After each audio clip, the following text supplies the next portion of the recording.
So welcome to Jumbo IS and welcome to our lecture series called Daily News in Shorts. In this lecture series, we cover a particular day's current affairs in a short span of time. Now in today's lecture, we are going to combine 2 days current affairs, okay? Yesterday's current affairs as well as today's current affairs so that we are back on track and fairly regular. You get a particular day's current affairs on that day itself, okay? So we are combining 2 days current affairs. So let's begin today's discussion. But first, let's take a look at the list of topics that we shall cover today. Okay, so let's begin. So daily current affairs, 17th of September, Wednesday, and here is the topics list. So number one topic is Frontier 50 initiative. This is to bring frontier technologies like AI, big data, artificial intelligence, all these technologies into aspirational districts of India. So for that, you need to understand Aspirational Districts Program and this Frontier 50 initiative. So we'll talk about both these things over here. Then second topic is with respect to legal acquisition of animals. Okay, Mukesh Ambani's son, okay, created Vantara, a refuge for various wild animals, right? But somebody filed a case in the Supreme Court that the animals acquired by Vantara, well, they were illegal. So illegally occupied, or he flouted some laws.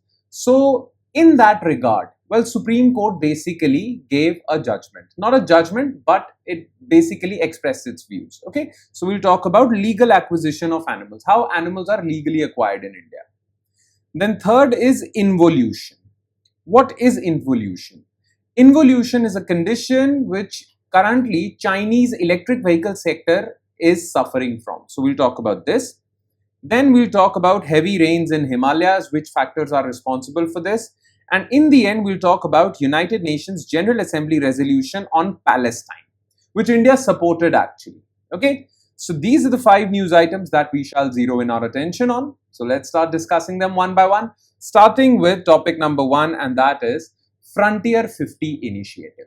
Okay, now listen to me carefully. Okay, you see, in 2018, government launched Aspirational Districts Program. Now, under this program, well, various districts would be identified, and these districts are identified on the basis of their backwardness on various socio-economic indicators. So, on health indicators, education indicators, livelihood indicators, on all these indicators, districts which are extremely backward would be identified under Aspirational Districts Program. Okay, and then, well, government would take special efforts to improve the socio-economic indicators in these backward districts. That was Aspirational Districts Program. Okay. Now, under Aspirational Districts Program, 112 districts were identified, and well, the job of uplifting these districts began. Clear? Now, government is saying that in some of these aspirational districts, we will try to basically percolate the benefits of frontier technologies. Now, what are these frontier technologies? These new 21st century technologies like AI, big data, Internet of Things, 3D printing, all these things. So to take these frontier technologies into the backward districts of India, that is what Frontier 50 initiative is all about, right? So let's discuss this. Clear? So Frontier 50 initiative, it is related to Aspirational Districts Program and also Aspirational Block Program. Okay, blocks are also identified. As you all know, well, villages are collected or categorized into blocks, not categorized, but a collection of villages is a block, right? So Aspirational Blocks Program, Aspirational Districts Program. We will use these two terms interchangeably. Clear? Now, the idea is that the frontier technologies, now what are these frontier technologies? AI, big data, data analytics, right? Internet of Things, and many other new technologies will be taken to uplift the socio-economic indicators of 50 districts. Now, these 50 districts shall be part of the 112 districts identified under Aspirational Districts Program. So, under Aspirational Districts Program, there are 112 districts. So, first, the government will try these technologies in 50 districts, and if the experiment is successful, it will apply these technologies or this experiment to all 112 districts. So remember this, okay? Now, what are the key features of this Frontier 50 initiative? First we'll talk about this and then we'll talk about aspirational districts program. Clear? So key features, first of all, identification of 50 pilot districts and blocks. These 50 districts shall be from the 112 districts of aspirational districts program or 112 aspirational districts. Okay. Then each district will identify the use case. Okay. Use case. What do you mean by use case? How? Let's talk about AI. So how AI can improve agriculture, education, health. So these are all use cases, right? Use of AI in agriculture or education or health. So every district will identify one use case, and then that frontier technology shall be applied in that use case, in that field for that particular district. Okay. So the first job would be use case identification for every district and then their deployment. Now for this, well, local officials are being trained in these frontier technologies. This is what we mean by capacity building. So local officials who will be implementing this project are now trained in these frontier technologies. Clear? Then private sector would also help out government, so public-private partnership, and there will be a monitoring framework. Okay, so government will identify various indicators to measure the performance of this scheme in these districts. Okay, those indicators, well, they are called KPIs, key performance indicators. So KPIs shall be identified and then progress would be measured. So we are basically implementing this scheme in a data-driven manner. Okay, we will measure the progress. Clear? So this is monitoring framework is actually the most important thing. Now, what is the purpose of this Frontier 50 initiative? Achieve saturation of government services. Government services currently are not available in remote parts of the country. We want to achieve saturation so that everyone gets the benefit of health, education, skilling, welfare services. Plus, government wants to bridge the digital and development divide. Okay, digital divide and developmental divide, this divide between progressive districts and backward districts, that needs to be bridged. This is the purpose of Frontier 50 initiative. Simple, very simple so far. Now let's talk about aspirational districts program. So what is aspirational districts program or aspirational blocks program? So it was launched in 2018 by Prime Minister and Niti Aayog. Okay, under this 112 most underdeveloped districts would be identified. Clear? Now how would they be identified? Well, government launched a composite index. Okay, it is basically a score that will measure the performance of various districts on health parameters, educational parameters, agricultural parameters, various parameters, and then a composite score would be given. The districts which score very low on this composite index would be identified for this program, right? Now the data on various health parameters, educational parameters would be taken from socio-economic caste census. Socio-economic caste census and other areas, other data points would be gathered, score would be calculated and districts would be identified. Very simple. Okay, so districts would be identified. Then the methodology for this program is called the 3C model. Remember this, it is synonymous with aspirational districts program. Okay, remember this 3C model: convergence, collaboration and competition. What do you mean by convergence? Well, there are various government schemes that, well, they are being implemented individually. We need to combine these schemes. There should be basically coordination between all health educational schemes so that more impact can be reached in that particular district. So all individual schemes that were being implemented individually would be combined now. Convergence, then collaboration. Central government employees, state government employees would be in close communication with each other, right? And competition. Each district will be ranked on the basis of its performance and there will be a healthy competition between districts. So convergence, collaboration, competition. Clear? Now, monitoring framework. Like I told you, monitoring the progress is the most important thing because through this government gets regular feedback, right? How the scheme is doing and how not. So the data on the implementation of this scheme would be available for public on government's website. A Champions of Change dashboard is created where all progress related data would be published. Okay, And then the rankings for each district called delta rankings would also be released regularly. Clear? Makes sense? Now, well, this scheme focuses on 5 key themes, okay, 5 areas. These are the 5 core areas where ADP will focus on. Health and nutrition, education, agriculture and water, financial inclusion and skill development, and basic infrastructure, roads, hospitals and all. Districts are chosen on the composite index, socioeconomic caste census. We just discussed about this. All right, that's about it. So, well, aspirational districts program is very important. So remember whatever we have just discussed and revise it from the notes. Okay, do not forget aspirational districts program. It's quite important. Okay, now we'll move ahead to second news item, and that is legal acquisition of animals. Now look, one of the richest families of India, the Ambanis, well, they are in the news quite often, right? Now, earlier they were in the news because one of their sons was getting married. So the entire marriage was being covered on media and everyone was following them on social media. Now, during that time period, the youngest son actually basically revealed his dream project. He said that he's very fond of animals, okay? And he wants to protect, save animals. They are under very dire conditions, all the wild animals.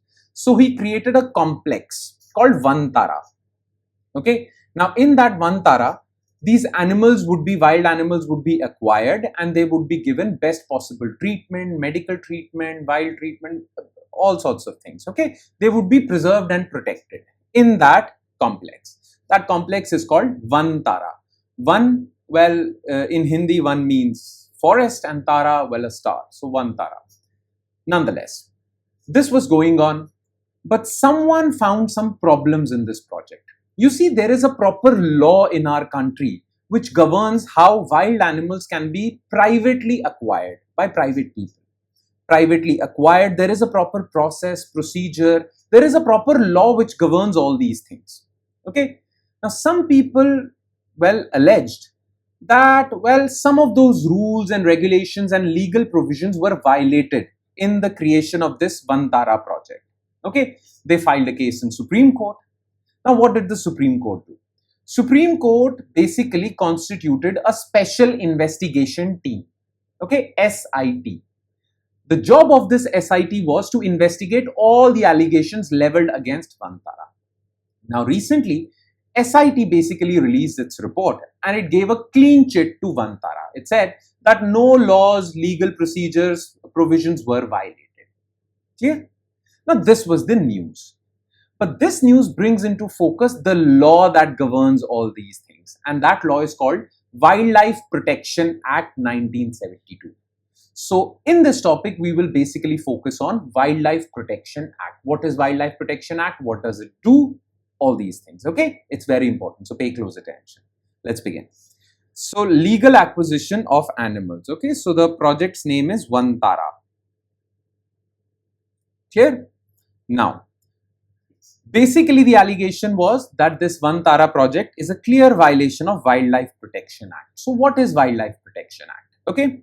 Now, it provides the legal framework for protection of endangered species, creation of protected areas like national parks, wildlife sanctuaries. Okay. How will they be created? This is regulated under Wildlife Protection Act. Regulate human-wildlife interaction. Basically, how can you acquire animals? Human-wildlife interaction. Clear? Now, the main job of this law is to protect endangered species. So, for that, you need to identify which are endangered species, which species are not that endangered, right? Now, in the 1972 Act, all species, plant and animal species, they were divided into 6 schedules. Okay, 6 schedules. Animals or plants kept in Schedule 1 were the most vulnerable, most endangered.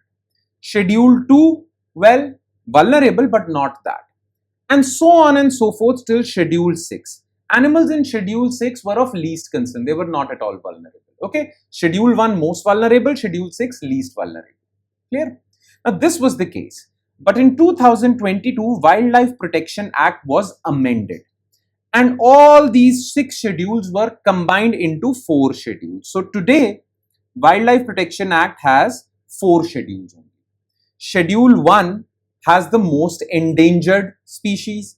Schedule 2, endangered but not so much as Schedule 1. Schedule 3 keeps endangered plant species. So 1 and 2 keeps animal species, 3 plant species. And Schedule 4 contains those species which are under obligation, which are under India's obligation under international agreements. So there are certain species which should be protected by India as per various international conventions. Those species are kept in Schedule 4. Okay, so this is conservation of endangered species. Then what does it regulate? So it takes care of creation of protected areas. So national park, wildlife sanctuaries, they are all created as per the provisions of this law. Regulation of hunting, hunting of which species is permitted, which is not, everything is under this. Wildlife Crime Control Bureau. Okay, Wildlife Crime Control Bureau implements or prevents wildlife related crime. Recognition, management and regulation of zoos in India under Central Zoo Authority. And it also provides penalties, imprisonment, fines if you violate the provisions of this law. Clear? Now, the third thing, and that is very important, human-wildlife interaction.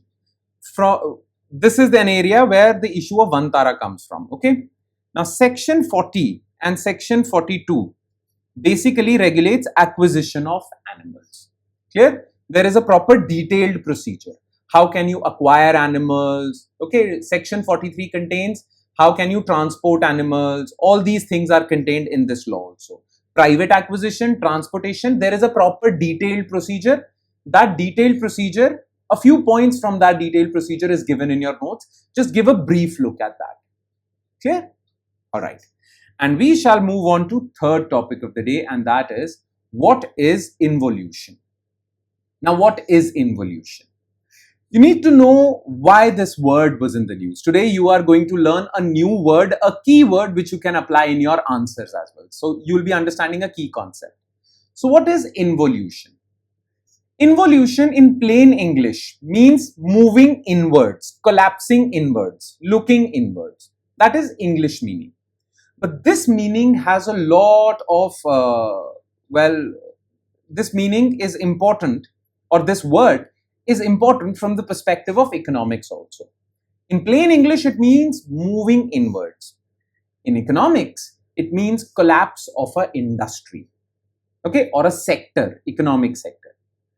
Now, there is a particular way through which this sector is collapsing. That's why we call it involution, okay. So, I'll give you an example. Currently, involution is going on in the Chinese electric vehicle sector. Now, in China, there are many electric vehicle manufacturers. There are so many electric vehicle car companies. What happened was that all these car companies, because there were so many, they started competing with each other. Now that competition became so fierce, so great, so huge, that they started outdoing each other by reducing the price of their product. This is known as price wars. So they wanted to outmarket each other. That's why they started reducing the price of their product. Everyone started doing that. And there was this race to the bottom. So much so that companies basically, these companies were trying really hard to earn a lot of money. But because of this fierce competition, their profits started decreasing because the prices started coming down. And a condition has been reached where the price of the electric vehicle is very close to the production cost. This is a situation where companies are not making any money and small companies are declaring bankruptcy despite them trying so hard. So the industry, electric vehicle industry, is collapsing because of this fierce competition, this fierce race to the bottom as far as price is concerned. That is what is happening with Chinese electric vehicle sector. And this is precisely what we mean by involution. Okay, so I will discuss the key characteristics of involution. Let's talk about this. Okay, so what is involution? Clear? Currently, this word came into the news because of Chinese electric vehicle segment. Okay, So what are the key features? Now in Chinese language, the Chinese are really worried about this because a few years ago, everyone said that China is going to dominate the electric vehicle market. But now it is collapsing within itself, okay, from within. Now there is a Chinese word for this also, Nejuan. In China, they are calling it Nejuan. In English, it is involution. Now what is involution? A state of diminishing returns where increased effort leads to stagnant or declining output and competitiveness.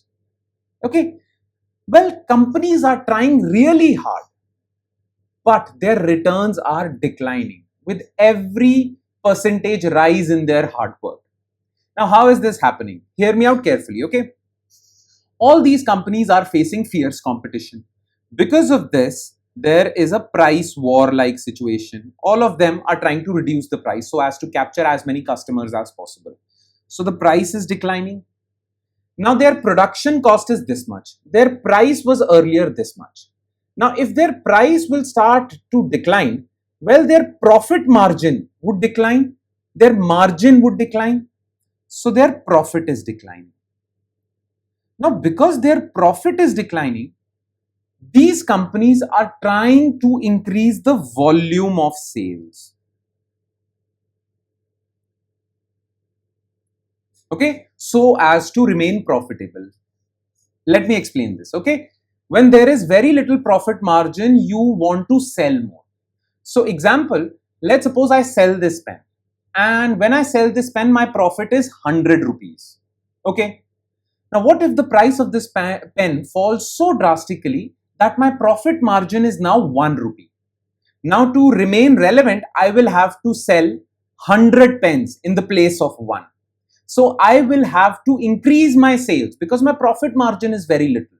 You understand? When your profit is huge per product, well, you can sell few pens and then also you will make a lot of money. But if your profit margin is very less, you have to play on volume. You have to sell more. So now every Chinese electric vehicle manufacturer had to increase its sales so as to remain relevant because of the price wars declining their profit margin.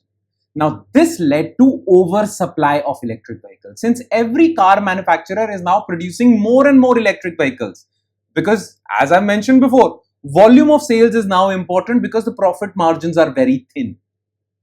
Make sense, right? Now, this led to oversupply of electric vehicles in China. Now, what happens when there is oversupply? Well, what happens is that, well, the demand for electric vehicles is stagnant or it is increasing marginally. But now the supply of electric vehicles has skyrocketed. Now, this would mean that there would be some electric vehicles that would remain unsold. Okay, companies won't be able to sell them. Because companies won't be able to sell them, well, their inventories of unsold vehicles would increase. Now they will be running losses on them. So to prevent those losses, they would further slash down the price so that they are able to sell them. You understand? So these unsold inventories, this oversupply of electric vehicles is further reducing the margins of these car companies. This is happening. Now, big car companies can sustain all of this because they have deep pockets of cash. Okay, but small companies cannot. And that is why many small companies were declaring bankruptcy. Now, when they'll close their shop, it will lead to massive unemployment also. The entire sector is collapsing onto itself. They are trying really hard. They are producing innovative cars. They are producing too many cars. Okay, they are doing a lot of hard work. They are exerting a lot. Okay, they are basically they are doing a lot of effort, producing more and more cars. Still, the sector is collapsing. Their profits are declining. This is what involution is. You understand now? Okay, so it involves excessive self-defeating competition such as price wars resulting in overproduction and losses rather than growth. Okay.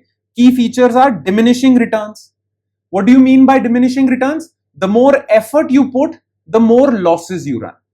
Because the more effort you will put, the more cars you will produce. The more cars you will produce would increase your unsold inventory, more losses. Diminishing returns, excessive competition, overproduction and oversupply, and economic losses. In China, the current situation is that electric vehicles have become so cheap that their final price is almost equivalent to the production cost. Now, how would car companies make money? That is a situation. Okay. Now, involution can happen in any area. It is currently happening in Chinese electric vehicle sector, but it is also happening in education sector also. Okay. How? Globally. Well, the thing is, I'll explain this. In education sector, what is happening is that because now people are not interested in learning or real education, they are interested in learning skills for jobs. Their main aim is jobs. So there are so many people learning all sorts of courses for jobs, which has led to too much effort by these students so that they are job relevant. Okay. But their learning outcomes are declining. They're not focused on learning or quality of education. They are focused on jobs only. This is happening in education sector, though the education sector example would be a little difficult to understand. I'll give you a more relevant example. Food delivery sector.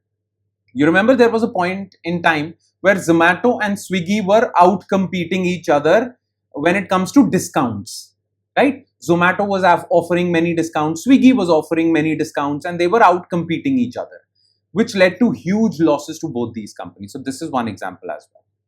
Okay. Now, what are the causes of involution? Okay. What can be the causes? So there are many causes. Sometimes there are systemic causes within the system. Involution is not just an isolated problem, but often a systemic issue. Sometimes there are government policies which encourage all these car manufacturers to produce more and more cars. So they start out competing each other, driven by policies, growth model that fosters overcapacity rather than genuine technological advancement or demand growth. So the systemic issue in this China's case is Chinese government, which was compelling all these car manufacturers to dominate the world. For that, they had to overproduce. And this overproduction has led to this current crisis. Okay, so sometimes there are systemic issues, hyper competition, price wars between 120, 130 EV makers push prices unsustainably low. So there is price wars. Then there is trade war also. Because there was this threat that USA will apply sanctions on China or tariffs on China. Therefore, China had to produce electric vehicles that are extremely low priced. So this also triggered, price wars so that these companies can gather maximum export share. Because now with these tariffs, their cars would be more expensive in USA. So they will artificially reduce the price. So this also triggered all of this. Now, what are the consequences of this? What happens if involution is taking place in your country? Well, excess capacity is there, profits decline, jobs come down, bankruptcies declared by small businesses, and global impact. Because these car companies now have unsold inventory, they will now sell it or export it to different parts of the world at extremely low prices. Now, because Chinese vehicles, electric vehicles will be available in India at extremely low prices, don't you think this will harm Indian car manufacturers? So global impact as well. Make sense, right? Okay. And now let's move on to next news item, and that is factors behind heavy rain in Himalayas. Well, you all know Himalaya, especially two states of Himalayas, okay, Himachal Pradesh and Uttarakhand, have been facing natural disasters one after the other, and these natural disasters are triggered by heavy rainfall. So this article basically focuses on why Himalayan region this year is experiencing heavy rainfall, and what is so special about the geography of mountainous regions that they are prone to rainfall-induced natural disasters. Okay, so we will talk about what is so special in Himalayas that these disasters keep on occurring, and what is so special this year that rainfall is extremely severe in 2025. Clear? So let's talk about this. Okay, so factors behind heavy rain in Himalayas. Basically, Himalayas do receive rainfall, but the rainfall is not that heavy. But 2025 has been special. And why? There are three reasons behind this. Okay. First of all, monsoon is extremely severe, or monsoon is basically quite moisture laden this year.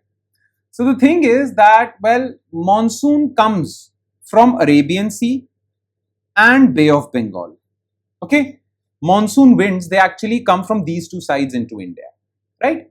Now, when they cross over Bay of Bengal and Arabian Sea, these are seas, so they carry all the moisture. These winds carry all the moisture, and when they reach on land, they form clouds and rainfall occurs. That's the case. Now, more moisture would be, or these winds would carry more moisture if there are low pressure areas on these seas. These low pressure systems actually make these winds more rainfall laden. Now, these rainfall or these low pressure systems, as they move northwards, okay, towards the Indian subcontinent, they drop this moisture in the form of rainfall. Now, this time around, more and more low pressure systems in the Bay of Bengal have been moving northwards, and they have moved extremely north. Okay, so many low pressure systems have traveled far up north into the Himalayan region. That is why this year, well, there is extreme rainfall due to monsoons. So the reason is, well, traveling of low pressure systems originating in Bay of Bengal to extreme north into the Himalayas. Okay, so more rainfall is occurring. Then the other thing, well, North India, especially North India and especially Himalayan region, also receives winter rainfall, not just during the monsoon months, but it receives winter rainfall. And this winter rainfall is basically the result of a particular type of winds called western disturbances. These western disturbances originate in the Mediterranean Sea. They carry moisture from the Caspian Sea, and then they travel crossing Iran, Afghanistan, Pakistan and India, northern India. And during winters, well, these western disturbances drop this moisture and there is winter rainfall. Now, the thing is that during winters, well, these western disturbances, they come to north of India, right? But during summers, these western disturbances move upwards beyond Himalayas. So during summers, they are not able to drop moisture because they have moved upwards beyond Himalayas, right? But this time around, because of climate change, okay, and climate change is the main culprit, western disturbance system has moved southwards. So this time around, even during summers, western disturbances are bringing rainfall into the Himachal Uttarakhand region. Now, these western disturbances, which is bringing rainfall, when it combines with the monsoon systems, low pressure systems in the Bay of Bengal, when they reach northwards, when both these systems combine, they bring in extreme rainfall, and it becomes very difficult to predict when rain is going to occur. So this is the problem. Clear? And the third factor is, these are the two reasons. Third factor is that, well, Himalayas are extremely high. So when moisture laden winds are coming, because of this natural physical barrier, they rise upwards. When they basically face mountains, they rise quickly upwards. Because their rise is quick, well, as soon as they reach significant heights, well, they form clouds. These clouds are deep, they have a huge height, steep, and thus they cause, well, cloud bursts or extreme rainfall events. So the third reason is related to, well, the terrain, mountainous region. Clear? So that is the issue. Now, why hilly regions are more vulnerable to rainfall related disasters? Well, there are various reasons. You all know that hilly region, well, they have landslides, the soil is not that firm, forest cover is not that firm, plus because of more and more urban development, forests are being depleted or forests are being removed. So soil is not that solidified. So whenever rainfall occurs, there are landslides, lands basically destroy everything. So, well, there are a few known factors which are known to everyone. They are given in your notes, just go through that. Okay. And now let's move on to the last news item, and that is UNGA General Assembly resolution on Palestine. Okay. UNGA stands for United Nations General Assembly. It is the largest UN body. All 193 members of United Nations are part of United Nations General Assembly. It is like the World Parliament. Okay. Now, recently, France moved a resolution in UNGA. that resolution basically supported the idea of two-state solution. What is two-state solution? That in that region, there should be, in that region of Israel-Palestine, there should be one Jewish state called Israel and Arab state called Palestine, and both of them should live side by side with each other. This is known as the two-state solution. Currently, there is only Israel, and yes, Palestine exists, but it is not a formal state, formal member of United Nations. So France moved this resolution called UNGA resolution, recognizing Palestine as well as proposing two-state solution. Now, this resolution received 2/3 votes. Even India supported this. Despite having very close relations with Israel, India supported this move. Clear? India supported this. Yes, Israel definitely voted against it. USA voted against it. Argentina, Hungary voted against it. But more than 140 nations supported this. Now, the thing is that UNGA resolutions are not binding in nature. They're not legally binding, but they are expressing the world's opinion. Most of the world is in favor of recognizing the state of Palestine. Clear? Now, in your notes, there is a proper paragraph on two-state solution. What is two-state solution? And then there are some points related to United Nations General Assembly. Go through that. Okay, these are points that you have to remember. There is no explanation required. Plus, we have discussed two-state solution before in the previous current affairs lectures. So, if you do not understand that, go back to previous current affairs lectures. You will find it. In those lectures, we have discussed this topic in detail. All right. Nonetheless, please read it out from your notes. Okay. And with that, we conclude today's session. Thank you so much for watching, everyone. And I'm sure it has added value to your preparation. But it will add more value if you revise this lecture from the notes provided by us. Otherwise, you'll forget these current affairs. So please do not forget to revise this lecture. And I shall see you next time with another set of news items. Thank you, everyone.